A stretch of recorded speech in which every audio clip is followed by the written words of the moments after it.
Good evening, everybody. Welcome to tonight's production, Where the Primroses Grow, Pre-Code Hollywood, Female Stardom, and the Career of Norma Shearer. Sorry.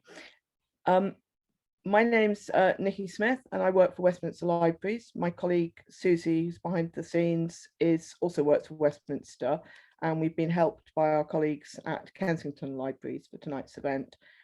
I'm really pleased to introduce Lies Lanckman.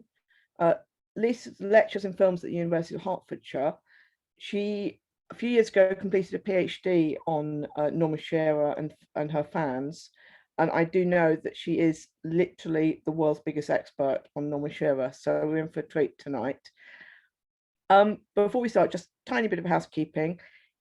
Please ask questions through the medium of the Q&A. If you hover your mouse at the bottom of your screen, you'll see the Q&A button. Just type your questions. They won't appear immediately, but they will appear, and we will try and ask Lies as many as possible of them as we can. Sorry, I have something in my throat at the moment, but I'm okay. So you don't want to hear from me anymore. Over to you, Lies. Please unveil yourself. Here I am. All right, so hi, I'm Lies Lanckman, and welcome to my talk about Norma Shearer and Pre-Code Hollywood. I want to start by situating my own film historical work a little bit. So I'm going to start by explaining, where do I come in? What do I focus on? How did I start working on Norma Shearer, and so on. So I started, as Nikki already said, with my PhD thesis, which I finished in 2017, and I'm currently turning into a monograph, so fingers crossed for that. And my PhD thesis was essentially a star study of Norma Shearer, with particular emphasis on the pre-code era and on the simultaneous representation of Shearer in Hollywood fan magazines at this time in the early 30s. Like the New Movie Magazine, Photoplay, Picture Play, the ones you see on screen here, which were also in their heyday at this time. And that's also what I'm going to talk about today. So I'm going to provide an overview of my work on Norma Shearer with a particular emphasis on the role that the pre-code era played within her star persona and its evolution over the course of her career. And I think Shearer is particularly interesting in this regard because particular events of her own career and her sort of public-private life coincide quite neatly with some key developments within the film industry, especially as connected to censorship. So I'm going to kind of flag these up, particularly at 2 points of this talk. But before we delve into all that, for those of you who are not yet experts on Norma Shearer's studies, just a brief biographical timeline of who we're actually talking about here. So Shearer is born in 1902 in Montreal in Canada, and she has quite a privileged childhood. Her father has his own construction company. It's quite an upper middle class early life. He loses most of his money after World War I, after which Norma, her sister, and their mother moved to New York to get jobs. She gets involved in the film industry in New York, and in 1923 signs a contract with what was then LB Mayer Pictures and would become MGM the next year. She starts making silent films, and I'm going to go into a bit more detail about that in just a second. And in 1927, she marries Irving Thalberg, who's head of production at MGM at that time. In 1930, so she keeps making movies, obviously, and in 1930, she wins her first and only Oscar for The Divorcee, which I'm going to talk a bit more about later in this presentation. And that same year, she also gives birth to her and Thalberg's first child, a son, Irving Jr. And in 1935, they have a second child, a girl, Catherine. But in 1936, tragedy strikes, as I'm sure many of you know, and Thalberg dies aged 37, leaving Shearer a young widow. She makes 6 more films at this point, and in 1942, she decides to retire from the screen. And as opposed to many another star, when Shearer says she's going to retire, she actually does retire. She doesn't make any more movies. She remarries that same year, and in 1983, she dies aged 80. And so I'm going to talk here in particular about the 3 big phases of Norma Shearer's career. That is to say, the silent era, the pre-code era, the early talkies, and then the post-code era and the sort of end of her career. So starting early with Silent Shearer, it's important to understand about Silent Shearer that the roles she plays and the ways in which she's represented at this time really reflect her own upper middle class background quite accurately. You see that in films like He Who Gets Slapped, which I have an image from there, where she plays Consuelo, who's the daughter of an impoverished count, who becomes the love interest of both central male characters, Lon Chaney and John Gilbert. So she's pure, she's respectable, she wears lovely white floofy clothes, and so on. And the magazine rhetoric at this time kind of echoes this. So it's not just an on-screen, it's also an off-screen thing. And that's quite important in terms of the way that my research uses magazines, right? I don't use them to kind of find reality or facts. I mean, all of us who've kind of read a celebrity magazine ever will know that they lie, but they are very useful in understanding how people were encouraged to perceive Shearer at this time, to kind of understand her persona. And this letter that I have on this slide demonstrates that quite neatly. It's entitled Girls That Boys Are Proud to Escort, which kind of sets the tone. And it describes Shearer as well as Bebe Daniels as normal, wholesome girls who are not just exquisitely beautiful, but in fact aristocratic. They are the sweet, well-bred, conservative type of girl that boys are proud to take to their fraternity dances and introduce to the brothers. And perhaps most importantly, they are natural and unaffected, the way real girls of good family are in real life. So class is foregrounded here, right? This idea that she is a girl of a good family. She's not like the sort of vamp-like actresses of that time. She's respectable. She's quite a conservative kind of person. And this is going to crop up again and again in Shearer's career, that idea of class as tied to respectability. But a year later, a year after He Who Gets Slapped, Shearer makes a film that I think kind of makes things a little bit more complex, and that I'm also a little bit obsessed with. And that's the 1925 film Lady of the Night, directed by Monta Bell. And in this film, Shearer plays the role of Florence Banning, who's a judge's daughter, who is the love interest of central male character, the inventor, Dave. And you can already see here, this is very in line with what I previously discussed. She's quite natural looking. She has the sort of the soft curls that Shearer had naturally at that point. She wears beautiful clothes. She's from a very respectable background. She's quite a conservative character. So it's very similar to what you saw previously. But of course, in this film, Shearer does not just play judge's daughter, Florence. She also plays Molly, who is the daughter of a man that the judge sent to prison when the girls were just babies.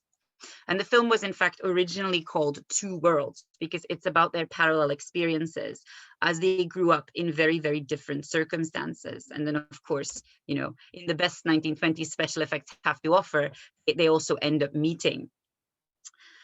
And the dichotomy between Molly and Florence is a really interesting one that I've written about before, because in older work on Shearer, which was often published before the film was widely available, the dichotomy between them, I think, is often misunderstood. It's often seen as a dichotomy between good and bad, where Florence represents moral good and Molly is a criminal, which the film doesn't really bear out. Additionally, the dichotomy is often read as one between chastity and promiscuity, where Florence is very, very chaste, and Molly is a sex worker, which again, the actual plot of the film doesn't bear out. In fact, Molly has a steady boyfriend called Chunky, who's also a wonderful character. So I read this contrast between these two characters slightly differently and perhaps more meaningfully. In that, firstly, of course, it's one of class, right?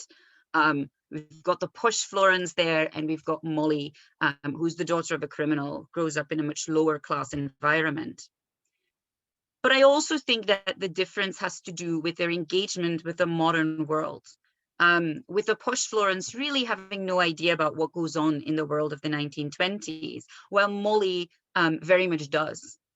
And that expresses itself in the way she engages with makeup, with perfume, the way she lives independently, the way she goes out by herself, the way she's able to move around without a chaperone. And Florence actually in this film, interestingly, begins to realize this and begins to kind of push back against her conservative upbringing. She begins to sort of experiment with makeup and perfume and so on as well. So class and modernity are really interesting. And I've got a little clip here from this film that demonstrates the differences between the two girls. So we're going to see Molly first in this clip, and then the film transitions to Florence's life to demonstrate that differences and to demonstrate also Molly's relative independence and Florence's very protected life. So I'm just going to play that clip and then just add a last comment about this film before I move on. So let me just start that now.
All right, I'll end it there.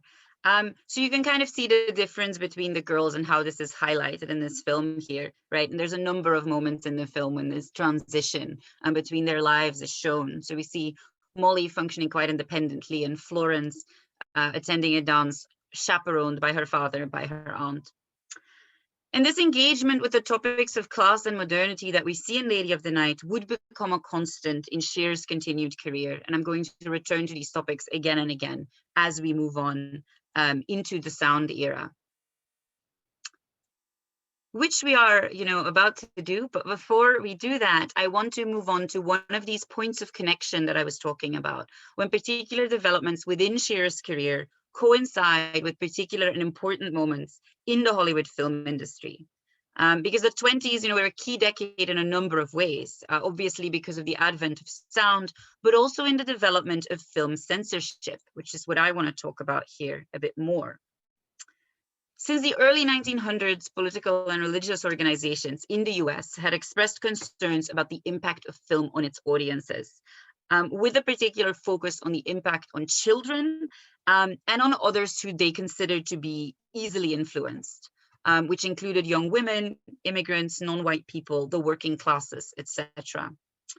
So on the one hand, this resulted in the cutting up of particular films by state censorship boards, which would remove the pieces that they found objectionable, but also increasing attempts to legalize political censorship. And in the teens, for example, multiple bills were introduced to Congress with the aim, if passed, of ensuring the establishment of a nationwide censorship commission.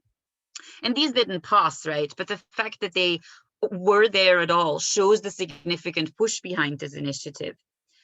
And so in order to prevent political censorship and be able to show their films more widely, the film industry embarked on a campaign of self-censorship, which in 1922 led to the creation of the MPPDA, the Motion Picture Producers and Distributors of America, under Will H.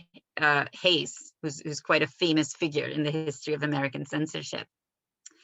And the later 20s only saw further developments in that regard. And I want to highlight those here especially because they would have their effect on Norma Shearer's further career, as well as on the film world more broadly. And here I have an image of Norma and her husband dressed like small children at a costume party for your entertainment. And the reason why I've put them up here was because Norma's husband, Irving Thalberg, whom she marries the same year, would actually be one of the producers who helped write the particular document that I'm highlighting in this slide, which is a loose code for the movies, which was nicknamed the don'ts and the be carefuls, because it had a list of don'ts and a list of be carefuls. And it was supposed to ensure a certain standard of morality in the movies. So here's some of the things that were flagged up as don't, just as a few examples. So, don't do profanity, that's bad.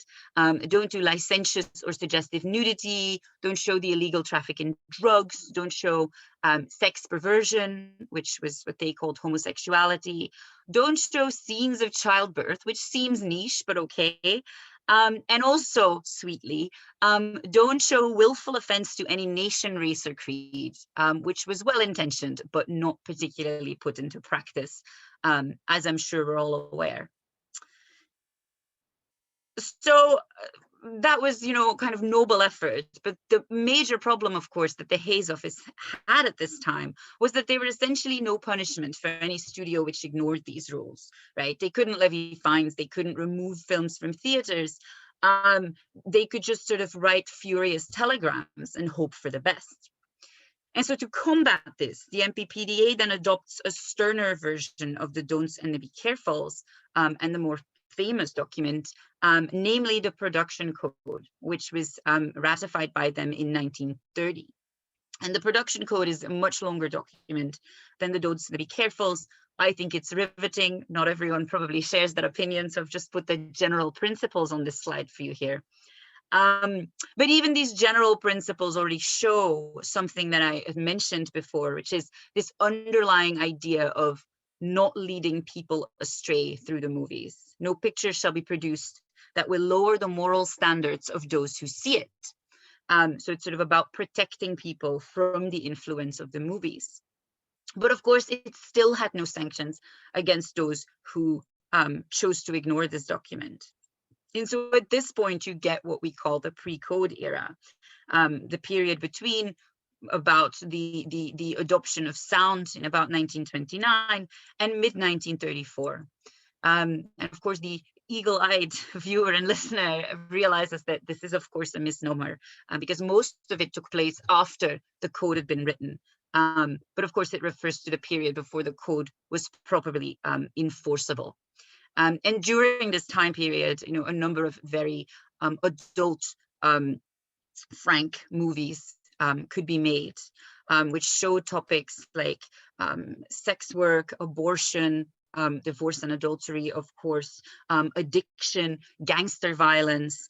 They all kind of show up at some point during this time period, and of course went straight against most of the rules and regulations of the code. And the fact that these were accompanied with dialogue, making them all the more realistic, only made things worse in the eyes of would-be reformers. So this is the world in which we find ourselves by the late 1920s, right? The cinematic world. But what, we might ask, is happening in Norma Shearer's life at this time?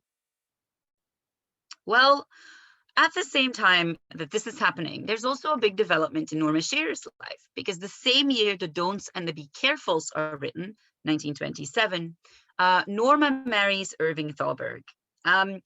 And it's hard to think of an event in her life that would be more important to her star persona than this marriage. It soon becomes a topic frequently discussed in the fan magazines, as beautifully illustrated by this poem from 1929.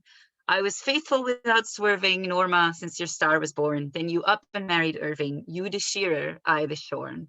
This beautiful poetry that I wish to share with you tonight.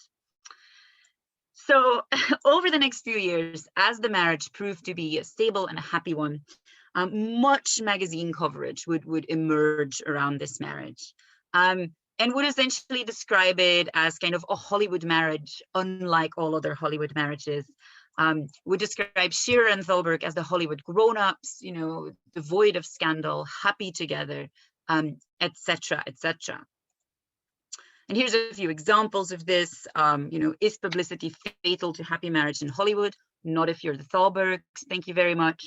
And in 1934, as you can see there on the right, they're even chosen as Hollywood's ideal couple in photoplay, which is remarkable considering Thalberg was not a movie star, right? He was a producer. And of course, we can see here in the coverage of the marriage that the marriage to Thalberg classed Norma Shearer even further, right? She was kind of upper middle class by upbringing, but then she kind of marries Thalberg. She becomes part of Hollywood royalty. She becomes the queen of MGM. And that's also the kind of title that will follow and in some sense haunt her for the rest of her career and beyond. And of course, Shearer's film career also continues developing, right, at this time, in this particularly progressive era with increased freedoms. And so following up on what she sort of started in Lady of the Night, she stars in a series of provocative, really interesting pre-code films. And I'm going to flag up these 5 here because I think they're integral to the development of Shearer's public image at this time. And they incorporate a lot of the different influences that I've already flagged up, ranging from class to modernity, but also marriage and its implications for women, which since her very public marriage have kind of become a part of her persona. And whoops, I did some coloring work. As the colors indicate, I've divided the first 4 films into 2 pairs because I argue that 2 big narratives run through these films, with the 5th film combining these 2 narratives in interesting ways. So the first 2 films I have called the divorce films because I'm not very original. They are The Divorcee and Let Us Be Gay, which were both directed by Robert Z. Leonard in 1930. And in brief, each follows a young married couple as they divorce, lead separate lives, and eventually reunite.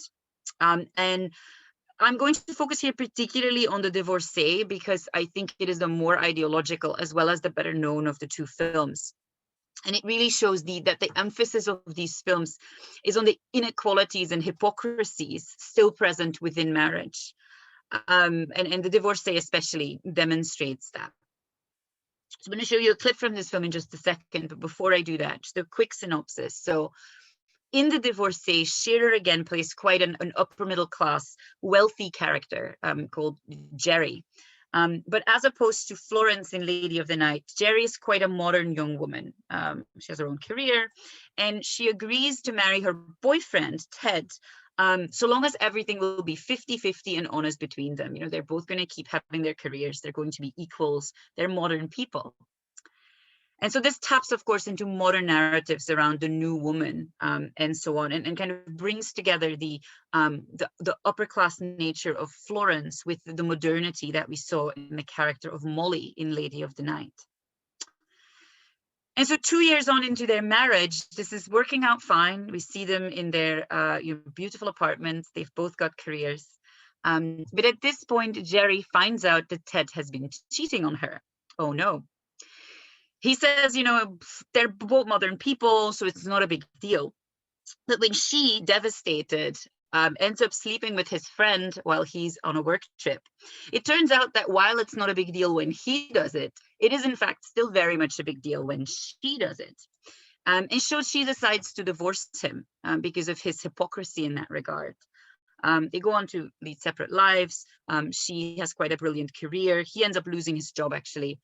They eventually reunite at the end of the film. And the key issue here is really equality on all levels, as well as the husband's inability to cope with it.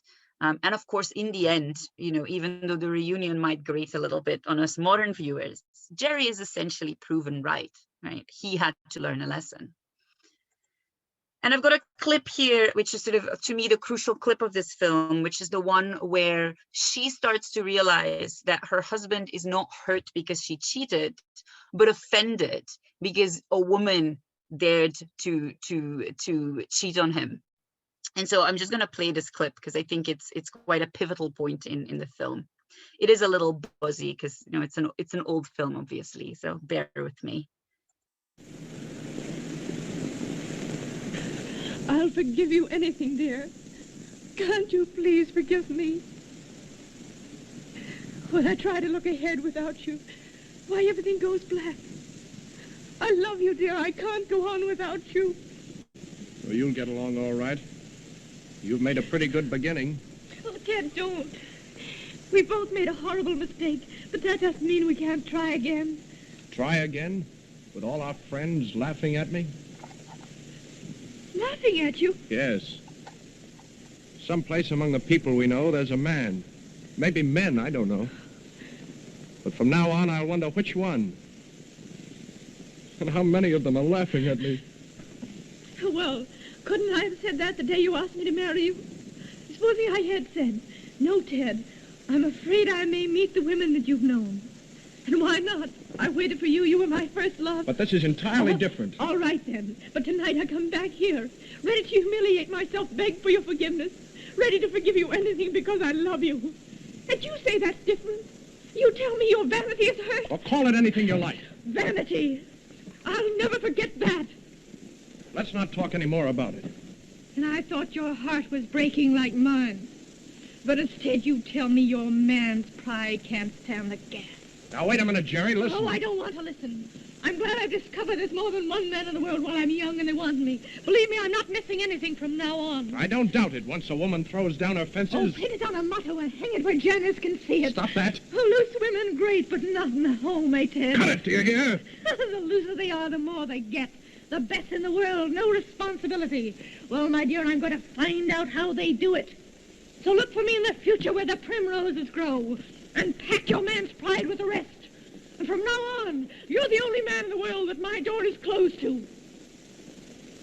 You tell him, Norma. So this is kind of the big moment when she realizes that the problem is not the cheating, the problem is the hypocrisy, and she leaves him as a consequence of that. And this film represents the first strand that I identify in Shearer's pre-code work, right? And the narrative is repeated in a way in Let Us Be Gay, which she makes the same year, which is also about a similar divorce narrative. And I'm not going to go into too much detail about this film, but I want to flag up a few things. So in a sense, it's less empowering in various ways, I think, but it does have a few interesting elements, including the sort of way in which it underlines modernity, because in this film, Shearer's character transforms herself, kind of discovers sort of what it's like to be a modern woman, develops a career after rather than before the divorce, and so on.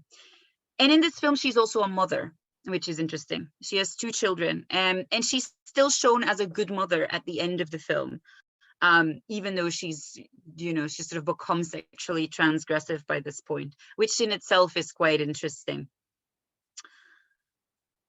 So the emphasis in these films is essentially on the importance of kind of companionate marriage, right? On equal marriage and on a lack of hypocrisy in marriage, where women can have careers, but also have sort of sexual equality, professional as well as sexual equality, I suppose.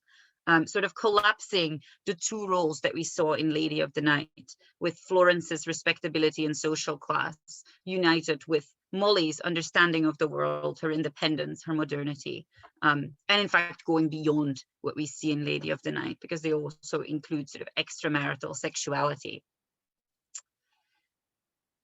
So those are the divorce films. The second set of films, I told you I'm not very original. I've named the Free Soul films, and they include A Free Soul, which she makes in 31, and Strangers May Kiss, which she makes that same year.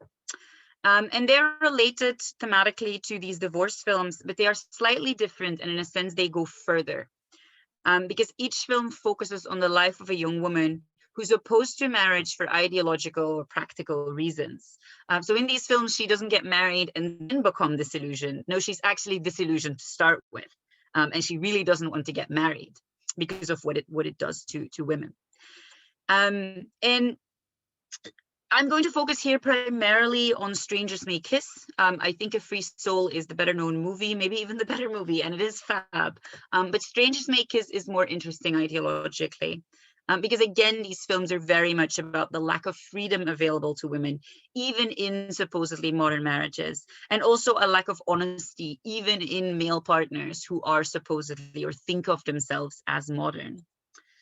So I'll show you a clip from a film in a second, but first a little synopsis again. So in Strangers May Kiss, Norma's again an upper middle class career woman, and she really doesn't have an interest in marriage.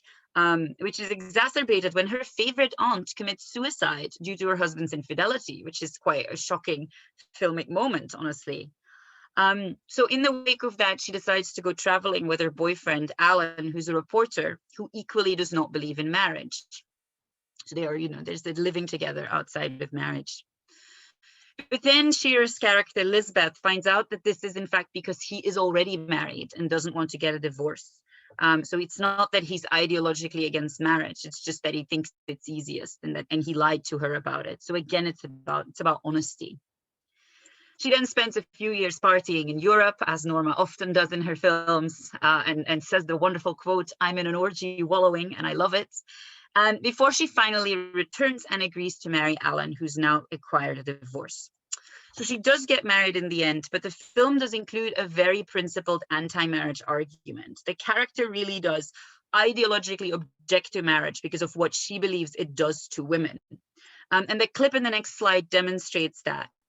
Because it depicts the moment when she's trying to make a decision about whether or not to join her boyfriend, who's in Mexico, when her uncle, who, may I remind you, drove his wife to suicide, tries to lecture her about, what a great thing marriage is. And Norma, predictably, does not react very well to that. So I'm just going to show you this clip. Yes, take this trunk and the suitcase in there. Yes, miss. Going places, buddy? Yes, going south. Oh, why didn't you tell me? Just decided. Here, wait a minute. I want to say something. I didn't come for nothing, Elizabeth. Steve tells me you've been very cool since your Aunt Celia... Cool? Why, I've always loved Steve, and I always will. There you are. Oh, yeah. There you are. I was afraid you were overdoing the hysteria that made Celia do what she did. Get the idea you'd never marry any of us. You think it was hysteria, Steve? I'm not thinking of anything but you. You should speak for yourself. You'd do a lot better. Now, my dear girl, Steve is a good lad. And you know, after all, marriage still is the natural... Quit, will you? You make me sick. You think women should all be shoved into a coop like hens. That is, good women. The only important thing you don't mention at all. You can't tell me anything. Women aren't human things to you. They're either wives or sweethearts. Get a house, and some furniture, and some rugs, and a wife. Sorry, Steve. Well, that's all right. You're good. Right. So in this scene, she's essentially kind of complaining about how she perceives marriage, right? In that men, according to her, marry women as a kind of accessory for their homes. You get some furniture, you get a rug, you get a wife, Bob's your uncle, you're done. So there's a sort of real ideological objection to the position of women even in sort of modern marriage there. And A Free Soul, again, is sort of similar-ish to that, but again, kind of less ideologically clear.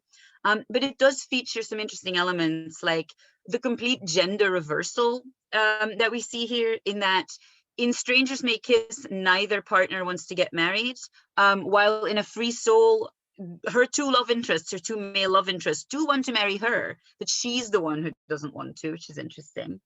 And also because A Free Soul has no marriage-based resolution at the end. She goes off to New York by herself to find herself or sort of do whatever, which is also different from the other films that I've mentioned here. So then 2 years go by until our fifth film that I want to mention, which is Riptide. And this is in part due to the fact that Shearer doesn't make any films in 1933 due to her and Thalberg's travels and also issues with his health. And in 34, she returns once again with a film which connects quite closely, I think, to these earlier films, because Riptide combines all of the elements I've mentioned. She kind of starts out as a Free Soul-esque character. She gets married to the English Lord Rexford, played by Herbert Marshall. So she becomes a literal aristocrat, which is interesting, classing her again. They have a child. She has a dalliance with an ex-boyfriend, played by Robert Montgomery. I mean, who wouldn't? And she sort of totally gets away with it. She, not her husband, is the guilty party in this film, right? Poor old Herbert Marshall's done nothing wrong. But nonetheless, everyone sort of seems to think that he should probably get over it. She remains sympathetic throughout the film. She remains a good mother throughout the film. And while Lord Rexford has not transgressed in a romantic sense, the film seems to imply that he is dull and ultra-traditional and uninteresting, and perhaps that is the greatest crime of all. This idea where he does not understand the modern world, and that is kind of worse than a minor misstep. So this film, you know, reiterates a lot of the elements that we saw in these earlier films as well. So my question then, I mean, obviously she's doing all this interesting stuff in her film. So my question then is, well, okay, but how do the magazines make sense of this? Do they use her off-screen life, you know, she's happily married and so on, to make these roles seem less controversial? You know, she's a bad girl on screen, but don't worry, you know, in real life, she's lovely. Well, that's kind of what I looked into, and I actually found that this was not the case. The truth that the things that we find in the magazines are much more interesting than that, because the magazines actually seem to confirm the message of these movies and tie the message of the movies to her star persona, but in a really interesting way. You get articles like, will Norma Shearer retire? Why no, she won't, because she has found out that love and a career can mix. This was published the month she gave birth to her first child. So the question was, now she's a mother, will she stop working? No, she won't, because her and Thalberg are professional as well as romantic, you know, perfect partners. It's a grand adventure, says Norma Shearer, which kind of propagates this idea that marriage to the right person is fun so long as there's equality in the marriage. And this article also mentions, for example, that they each pay their share within their marriage. And then this final article demonstrates that the emphasis on sexuality and the importance of sexuality is also not missing from the magazine rhetoric. Because here we see, you know, let's be civilized about sex, says Norma Shearer. So there's that idea of respectability, but it goes together with sexuality. It doesn't clash with it. And in this article, you know, she's essentially quoted as saying, you know, women and men should be able to do the same things. You know, women shouldn't be held to a different standard, and so on and so forth. So Shearer, it's implied here, could do all the things that the women in her movies do. She agrees with them, but she doesn't have to, because she is in the ideal companionate marriage. And in fact, it's this article, I think, that the title of which kind of demonstrates that the most clearly. Ultimately, what's important about Shearer, these magazines seem to say, isn't that she does or doesn't sleep with people she's not married to. It's that she can have anything she wants. She can have it all. And there's actually another article that calls her the girl who got what she wanted as well. And this idea about a woman's ability to have it all, I think, is one of the things that makes Shearer still so relevant today. And of course, we must recognize her privilege, right? I mean, she was in a position in the early 30s that barely any other woman could have been in, right? She had oodles of money and a very kind of happy as well as lucky marriage and so on. But that doesn't mean that the rhetoric is not important and isn't kind of a lasting narrative that she very much tapped into, 90 years ago. So I think that's really important. But then, of course, things happen. Because at this point, we arrive at the second point of intersection between Shearer's life and the key developments within the movie industry, this time connected to the mid-1930s. Because as I already mentioned, the code is not doing particularly well, as in it is not enforceable. And so morality groups like, for example, the Catholic Legion of Decency start putting further pressure on the film industry until finally in mid-1934, the Production Code Administration is established through an amendment to the Production Code. This will operate separately from Hollywood with offices in California and in New York City. And it appoints Joseph Breen as its head, and he would remain in position until 1954. And Breen, as many of you know, is a censorship true believer.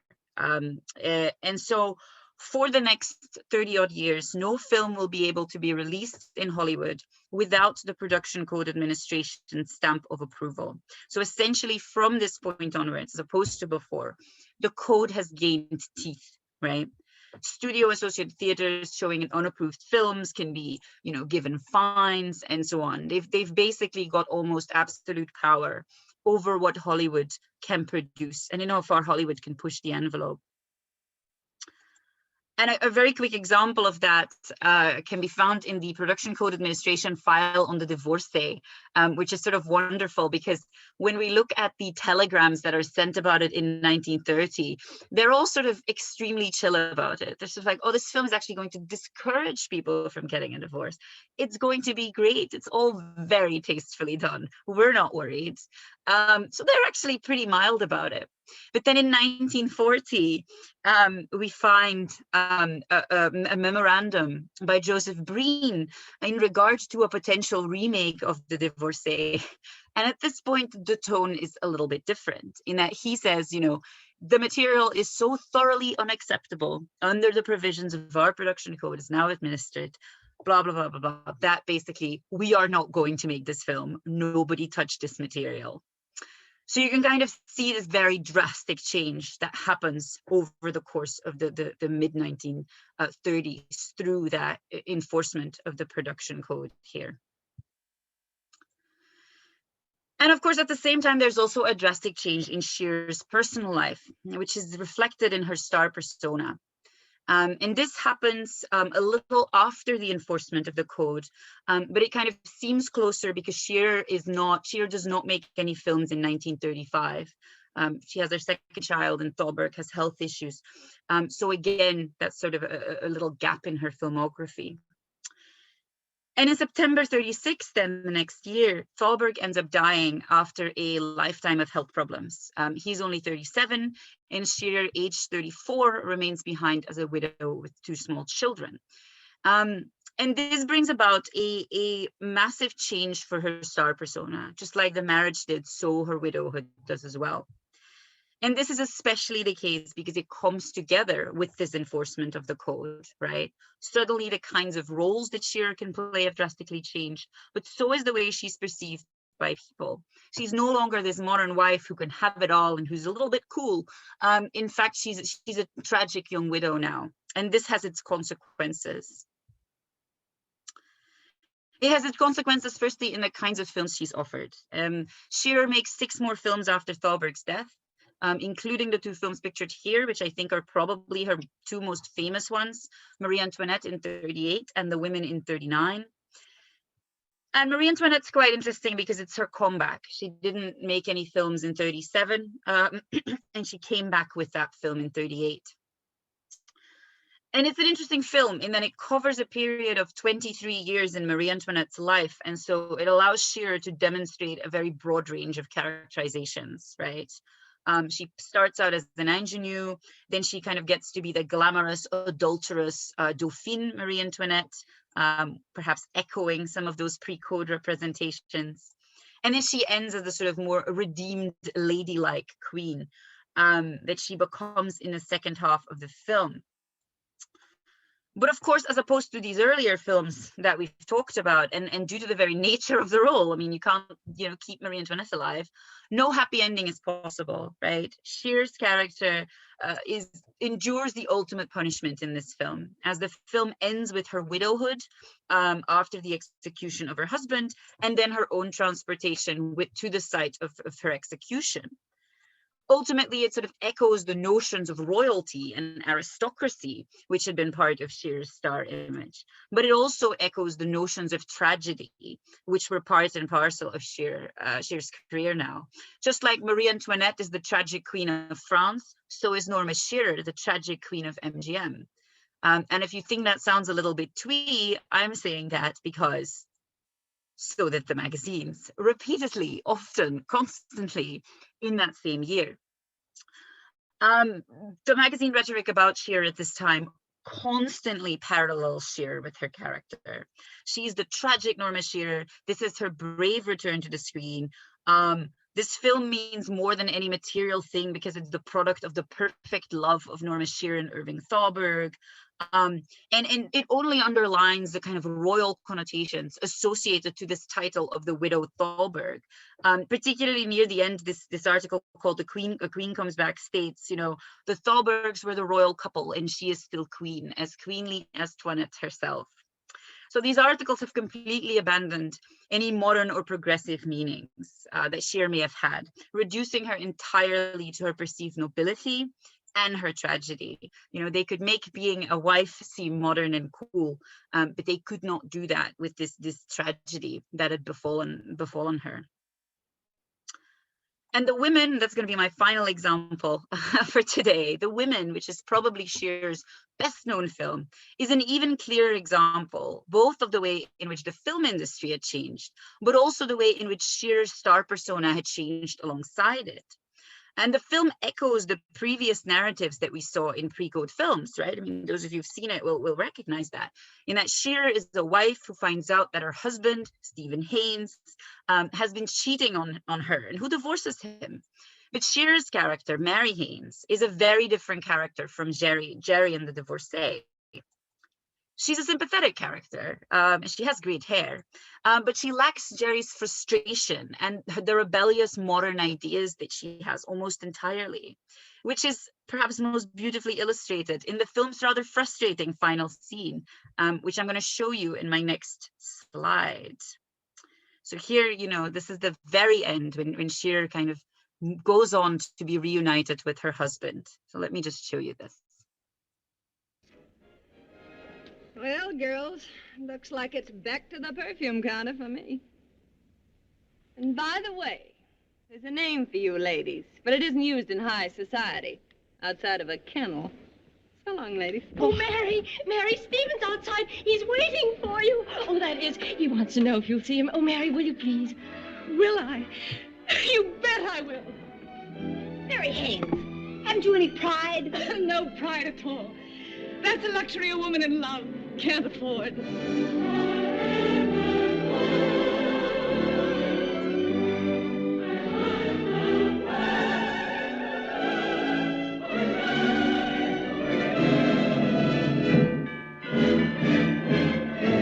Right. We get a little bit of silent movie face at the end there too. So any kind of wit or pride or rebellion in this scene actually belongs to Joan Crawford's character, who is the seductress who lured Shearer's husband away, but of course who must not be allowed to benefit from the action. So back to the perfume counter with her. And in the meantime, it's not Shearer's character's adulterous husband, but Shearer's character herself, who has learned a valuable lesson, which is that pride is something a woman in love simply cannot afford. So in short, it's my contention that this is how Shearer would be remembered henceforth. Not for her interesting, provocative, modern pre-code roles, not for the way in which she kind of briefly represented this woman who could have it all, but ultimately as Irving Thalberg's widow, aristocratic and maybe sympathetic, but most of all, a little bit dull. And I hope this presentation has shown once again that really she was much more than that. Oh, and I've got my final slide here, which has a shameless plug of 2 books I've been involved in.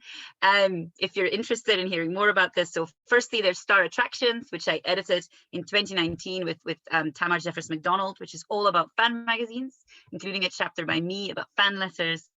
And then Lasting Screen Stars, edited by Lucy Bolton and Julie Lobalzo-Wright, which is a chapter by me about Norma, who is also, as you can see, gloriously on the cover.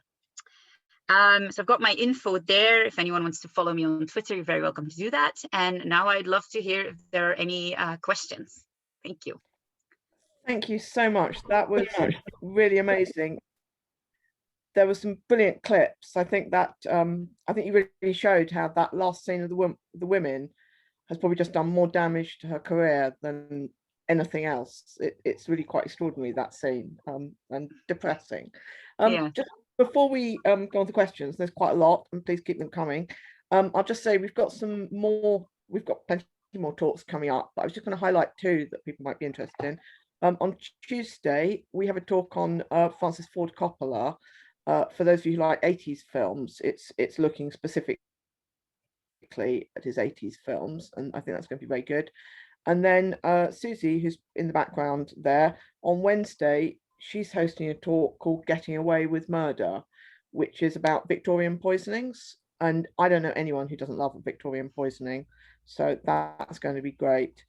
Okay, questions. Right, we've got quite a lot. I'm going to a couple of people, Benjamin Meisner and Jennifer L have asked, did she have a stage career before this? Did she have formal acting training? And also Benjamin adds, did she consider herself an actress or a movie star? It's a good question. I mean, she didn't have a stage career. She didn't have formal training. She kind of went into the movies in New York by auditioning for them because they didn't have a lot of money, basically. And she kind of worked her way up in the movie industry, which is kind of interesting considering her sort of class persona. I don't know if she considered herself an actress or a movie star.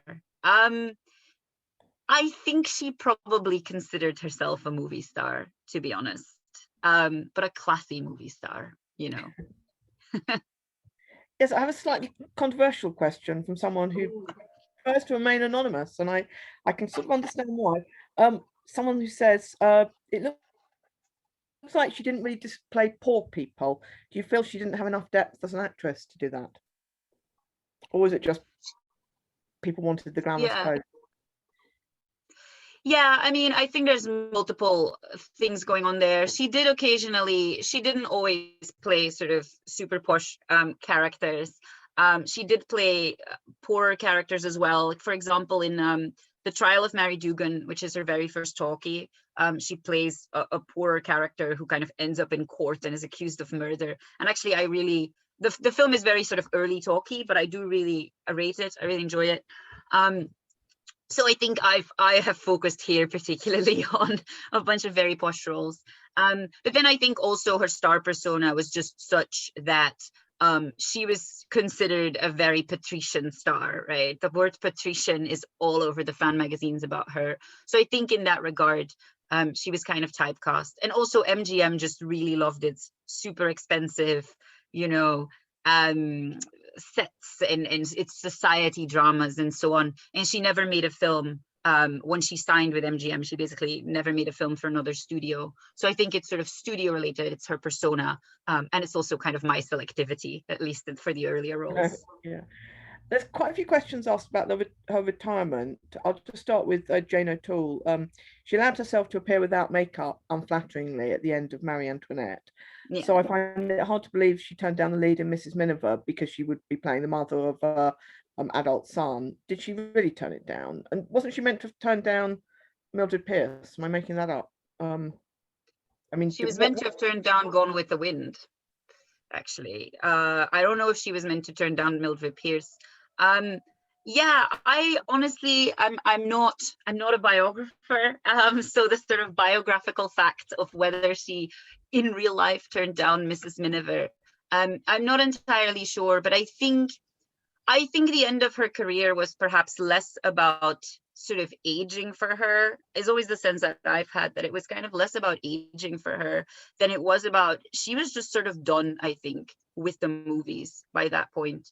I think it had very much become a thing that she and Thalberg did as a partnership almost. And when he died, I mean, it took her almost 2 years to kind of make it back to the movies. At that point, she'd signed a contract for 6 more films, which she kind of dutifully makes. And I think there's some really interesting films there. Like, I am really partial to Idiot's Delight, which nobody ever talks about, but I love it. But then in 42, she just sort of, her contract is up, she remarries, she retires, and she just kind of never looks back. She has offered roles until well into the 60s, as far as I know, because people do want her back. She's offered TV material as well. But as far as I know, she's just not particularly tempted by it. She kind of closed off that period of her life, I think. It's the obvious comparison, and I know that one of the books you recommend, you're going to get sent out a reading list, by the way, is Complicated Women by Mick LaSalle, which spends a lot of time comparing her career with Garbo's, who retired in the same year, didn't she? And they both died pretty much the same time. And I know Garbo famously, when he lived in New York and never spoke in public again, did Norma give interviews at all? Did she? Not particularly. I mean, she wasn't. I think Garbo was less of a recluse with her friends than she sort of, has the reputation of being too. But Norma didn't really have that same kind of recluse persona. She did show up at kind of celebrity events occasionally. She showed up at funerals of her former co-stars as well. There's quite a famous picture of her at Clark Gable's funeral. But she didn't really do interviews. Obviously she saw her biographer Gavin Lambert, but that was much later. But she wasn't really she was never on What's My Line, which makes me deeply sad as a person, because obviously, Garbo wasn't either, but like Joan Crawford was, and Rosalind Russell was, but she wasn't really into the sort of public life when she retired in that sense. Do we know what she thought about later films at all? Do we know anything about whether she admired any other stars or? Well, she discovered Janet Leigh. Is kind of the big story, that supposedly at a ski resort, she sort of saw Janet Leigh and sent her for a screen test. And that is actually, it's true. There's pictures of her with Janet Leigh and everything. So I think she retained an interest in the industry past her retirement. And she was always, Norma was always quite with the times. Like, there's kind of a few pictures from the 60s where she's learning to dance the twist. She's I think she was quite a modern woman all her life. So I don't think she kind of disapproved of the later movies or anything, but she no longer kind of had an interest in being in front of the camera at that stage, I think. Yeah, as you say, it is a real shame because there were so many opportunities that she could have had. But Jeff Stevens asked, was she perceived differently by male and female cinema audiences? That's a very good question. It's kind of a hard thing to have a real grasp on, right? Because her career is sort of slightly too early that we can sort of do any kind of questionnaires or interviews, because most of the people who would have been her fans while she was alive are now sadly passed away, probably. I have the sense she was more of a women's star than she was a men's star. She is occasionally named in sort of lists of the most beautiful or glamorous, or, as we would say now, but they don't say then, sexy stars. But generally, if I think about my work with fan letters, published fan letters, the people who write in about her tend to be young women. Quite often sort of young women who keep writing. I guess one letter writer that I know about who kept writing to the fan magazine sort of multiple times, and who was a kind of avowed Norma Shearer fan. So I get the feeling she was more popular with female fans than with male fans. But it's difficult to tell, isn't it? Because the fan magazines were so heavily targeted towards women. You just have to look at the adverts to know that. Yeah. So I don't know what male movie fans thought about the fan magazines, let alone the stars. Annette Boshenek, sorry if I pronounced that wrong, says wonderful presentation. There's a lot of that, by the way, in the chat. Which Norma film do you consider to be the most risque? Interesting one. Oh, that's an interesting one, because it's not I was prepared for my favorite, but the most risque. Oh, I think well, I want to say The Divorcee, but I'm not entirely sure. I'm actually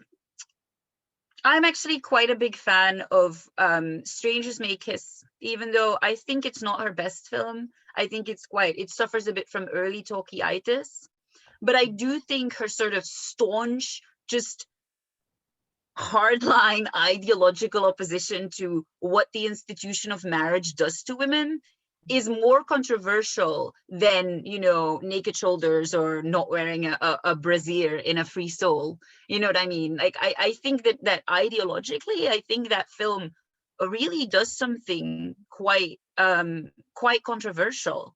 And it's almost like it sort of starts off very strong and then it's not quite sure how to conclude that. But I think that is quite a risque film in its way. Yeah, that would probably be my answer, but I will probably change my mind again in 5 minutes. But I think that is quite a risque film. Yeah, Sab points out that in The Divorcee, they've still got single beds, but I think that would be the case for like 30 years, wouldn't it? That yeah, you do have to wonder how these people actually did manage to commit adultery, given that they were never allowed in bed together. Yeah, John Early points out the end of the women is strange, but arguably deliberately odd because no men are seen, and the absence of a typical Hollywood ending with the couple embracing implies that there's something does imply there's something queer or unhealthy about her return to Stephen.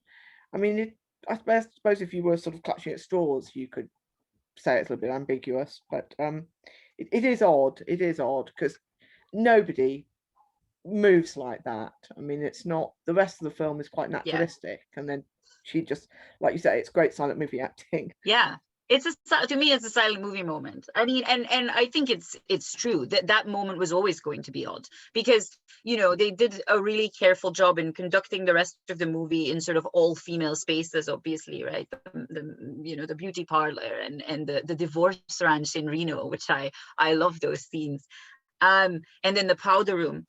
But that final moment, according to sort of all the laws of Hollywood, that's, no matter what we think about the reunion of Mary and Stephen, I mean, Stephen did not deserve Mary. Let's be clear about that. That is where the reunion falls. That's where we get the final kiss, but they can't do that. And so, that's essentially sort of a very expressionistic silent movie acting moment where she kind of has to move towards someone who doesn't exist, and it's a really interesting cinematic moment, I think, and her silent movie face kind of helps with that, I think. I have to say there's a lot of questions about Norma's what she might have said about her career after she retired, but unfortunately I think we already know, sadly, we just don't know what she thought in retrospect about these films. Peter J says, where would you place Private Lives in relation to the other divorce films? That's a really good question. Yes, I mean, as an aside, I really love Private Lives. I love her with Robert Montgomery. He's by far my favorite of her co-stars, and I think they're really good in those roles. They're really fun. It's probably the Norma Shearer film that I watch sort of for entertainment the more often. I haven't included it here, which I did think about it, because I categorize it a little differently because it is basically a film version of a play rather than like the others kind of adaptations of novels often. So it does feel a bit differently. But I do think it's sort of the fact that she was playing that role at that time sort of taps into this part of her persona, right? I mean, she is the star playing these kinds of, posh divorcees at this particular time. So she is also going to play this character in Private Lives. And I think there's elements of Robert Montgomery's star persona that also work with that film. So I do consider it kind of part of that same movement as well. And I think it's a really fun film as well. Crystal Lawler asked, did she also discover Robert Evans? Yeah, that's right. She did, didn't she? I don't know as much about that as about the Janet Leigh thing, but yes, she did also discover him, and it kind of shows again that she kind of retained an interest, I think, in the movie industry, even if it was kind of in a fairly passive role. I think she could still sort of exercise her kind of latent power at this later stage in her career. So she did retain. I mean, she was also she also handed out the first Irving Thalberg Award for production, and actually the story goes that the award looked like Irving Thalberg, as a bust of Irving Thalberg, but she didn't like the way it looked, so she had it sort of redone on her own expense because she wanted it to really look like him. So she sort of retained an interest, but not sort of in front of the camera. Margot Prunine, I'm sorry if that's pronounced incorrectly. Are there any other actresses of this time that you're interested in, or that you believe have had a similar shift in public perceptions of their career? Yeah, I mean, there's a lot of actresses from this time that I'm really interested in sort of various ways.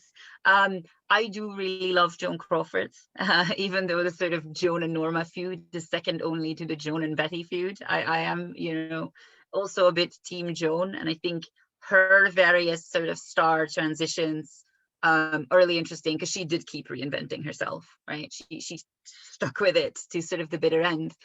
I think Barbara Stanwyck is a very interesting star. To me, Barbara Stanwyck is the best actress of the classic era. I mean, I love Norma best, but I think Stanwyck was an incredibly versatile actress who equally was not formally trained and came from a very different background to Norma Shearer, but who could sort of turn her hand to anything. And I find her pre-code roles very interesting. If people on here have never seen Ladies They Talk About, I would recommend it. It's a women in prison film starring Barbara Stanwyck, and it is hilarious. It's amazing. So I like her as well. I really like this time period in general. I think it's a very rich time period, and because of the sort of quite sudden shifts in what was possible in Hollywood at this time, you do get sort of interesting developments in the star personas that have been building up in the early 30s. So those are a couple of the other ones that I really like. Yeah, it's such a rich period for actresses. Yeah. Someone anonymous has just said that about Mrs. Miniver, that Greer Garson said in a video interview that Norma wasn't officially offered the role, and it was always meant for Greer Garson to play. Though, yeah, I'm sure that's what Greer Garson was told anyway. Yeah, so exactly. I do not know the truth. If ever I encounter Norma, I will ask her. Yeah, yeah. I mean, you see, when you look at the history of pretty well any film, there's very few parts that were always intended for just one person, and they weren't really on that. Someone B, I think, sorry, the printing is very small and my eyesight is very bad. B says, who do you think Norma inspired? I was thinking of Jane Russell, maybe. Yeah, who might you look to her? Because someone of Jane Russell's age would have kind of grown up in the pre-code era, I guess, would have been a teenager then. I don't know. Yeah, that's interesting. I've never actually thought about that, like who she inspired, because I think to some extent her sort of particular brand, her particular persona is so tied to that early age. But at the same time, I do think she did certain things on screen that that wouldn't be possible for a good long time after. So I'll have to think about that one, but that's really interesting. I mean, to me, it's mostly interesting, not necessarily in terms of the people she inspired, but in terms of the sort of rhetoric that I think solidified around her, like that idea of no, women can actually, it is actually possible, or it should be possible for a woman to have it all, because you still see that in the press today, right? This idea about careers and motherhood, and can women do both at the same time, and should women do both at the same time? And despite all her sort of privileges as a star and as Thalberg's wife, I mean, the fact that she kind of brought that to the fan magazines in such a direct way, to me, is very interesting and inspiring. But about individual stars, I haven't thought. I'll have to have a proper think about that. It's a really interesting question. Thank you. Yeah, Crystal Lawler says that she definitely inspired Janet Leigh, and they stayed friends. Yeah, I mean, of course, yeah. And Crystal also points out, if you want to find the Greg Garson clip about her casting Miss Miniver, it's on YouTube. Okay. There's a slightly off the wall one here, because I don't know the connection, but you may well. Joanne Johnson asks, do we know anything about her and Lauren Hardy? Joanne Johnson is part of the Sons of the Desert, the Lauren Hardy fan group tent, and they're very interested in Mae Bush. Now, I know who Mae Bush is, but I don't know what the connection between her and Norma Shearer is. No, I'm not sure either, actually. I'm not sure if there is a particular connection there. I mean, not as far as I kind of know. I think they obviously, in terms of genre, functioned in quite different, different spheres in that sense. But if anyone knows anything that I don't know, I mean, feel free to. Joanne, if you could type in what the connection was, because it's not one I'm familiar with, I'm afraid. Peter J asked, what was Adrian's influence on the 1930s Shearer persona? That's Adrian, the dress designer. Yeah. I mean, Adrian was sort of Norma Shearer's big designer, right? I mean, she was sort of a she kind of favored his gowns. He designed the gowns for sort of various of her films, and I think he did add to her sort of pre-code persona. Like, for example, very famously, in the kind of pictures that she had taken in I mean, in terms of how the clothes kind of work with her persona, I mean, we of course think about the pictures that she had taken in 1930 to sort of convince the studio and Irving Thalberg that she could in fact, play a slightly promiscuous divorcee, where she sort of wears these cold lame gowns and drapes herself over a chaise longue, and kind of peers into the camera seductively. So I think Adrian kind of added to that aesthetic element of her pre-code persona, and he was definitely her sort of her preferred designer for these films. So yeah, there's definitely a collaboration there as well. There's an interesting question from Anna. Did the pressure groups who forced the code into force, I'm not expressing myself very well, did the pressure groups who forced the code through in 1934, did they ever actually criticize Norma herself, or I guess other actresses? I'm guessing Norma herself probably would have been above criticism because of her position in the industry. No, she wasn't. Was she not? Oh, well, there you are. No. I mean, I think in many ways she was, right. I mean, I don't think she was sort of viciously attacked, but they have absolutely found things where she is highlighted among the stars whose films are kind of the worst for people. I believe she was sort of ranked the second or something. I can't even remember who the first was supposed to be, but she was definitely ranked the second. And there was also, I've also read something about that, but I can't remember where. There was also some rhetoric around sort of how can Thalberg allow his wife to play these roles on screen, quite often with like quite a bit of sort of implied anti-Semitism, right, where only a Jew would allow this to happen on screen and so on, because obviously everyone's being really deeply unpleasant. But yeah, she was singled out to some extent. I mean, her films were definitely seen as you know, part of the problem of the pre-code era, and occasionally that was put quite vocally into words. Yes, because I mean, The Divorcee is one of the few kind of, yeah, it's one of those really, really pre-code parts that won an Oscar. I mean, Yeah.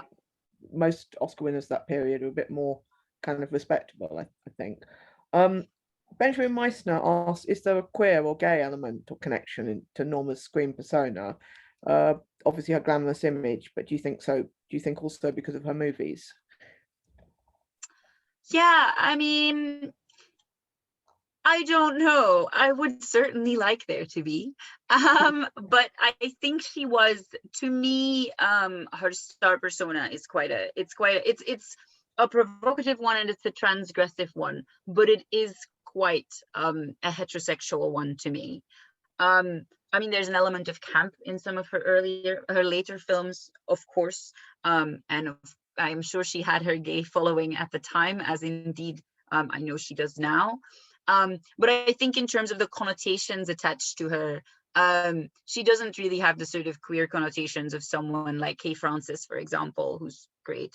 I think her connotations are transgressive, but generally in quite a heterosexual way, really. Sally Young asked, was it during the code time that one member of a couple had to keep one foot on the floor? I'm not sure they were ever even allowed to get that close together on a bed, but no, I don't think that was sort of put in so many words. There's quite a lot of sort of code lore, right, around sort of the very specific sort of rules. I mean, the code itself as a document was generally pretty you know, pretty theoretical, right? These are the topics that you can deal with. These are the topics that you have to be careful about in this way. This is why, and so on. But yeah, I'm also not sure if they ever got close enough in that situation where the foot on the floor thing, which I have heard before, would have necessarily been necessary. But there was obviously, you know, a lot of rhetoric around, you know, bedroom scenes and a man and a woman being together in a room with a bed in it, and so on. I mean, that was obviously all very concerning to the production code administration. Okay, I've just got a couple more questions to finish up with. Someone anonymous has asked, what's your favorite gossipy tale about Norma? God, that's really that's quite difficult. Yeah, I mean, well, you know, there's sort of there's interesting stories about Norma Shearer, right? Like the one where I think it was Carol Lombard threw that ball. I'm sure some people will know this story. Threw a sort of black and white ball where everyone is supposed to come in sort of black or white, but Norma's like does not give an F, right? And shows up in red because she can do whatever she wants. Or the one where there's a costume ball and she wears, I think it was like supposed to be an American history ball, but she comes as Marie Antoinette and her dress is so big they have to take out the garden doors to let her in. So there's some kind of sort of fairly outrageous films, fairly outrageous kind of anecdotes about that. There's of course also the fact that she supposedly based her character in Idiot's Delight, the Countess Irena, you know, that she meant that as kind of a spoof on Greta Garbo, which I think is pretty clear when you watch it, honestly, because she basically, when she plays Irena in the second half of the film, she is basically just being Garbo with the sort of, you know, miscellaneous European accent to match, which I think that film is quite underrated. I actually think I need to write something about Idiot's Delight and bring it back into the public eye because I really love it. So there's a number of kind of stories about her out there, really, the sort of, you know, the sort of classic star stories. I watched it recently. I do think the opening bit, the sort of montage of Clark Gable's career as a vaudeville performer, is fantastic. I have to say, it's quite bonkers, the bit in the sort of Ruritanian country. But yeah, Veronica points out that there is the alleged fling with Mickey Rooney. Is there any evidence for that? No, supposedly. I mean, I think so he wrote about that, but now apparently he sort of denied it again at a later stage. So I think it probably didn't happen. I mean, that would be an amazing bit of completely bonkers star gossip that I would be, you know, a little bit here for, because I like a bit of, you know, completely wild star gossip. I think it probably didn't happen. I think Mickey Rooney was probably wishful thinking there.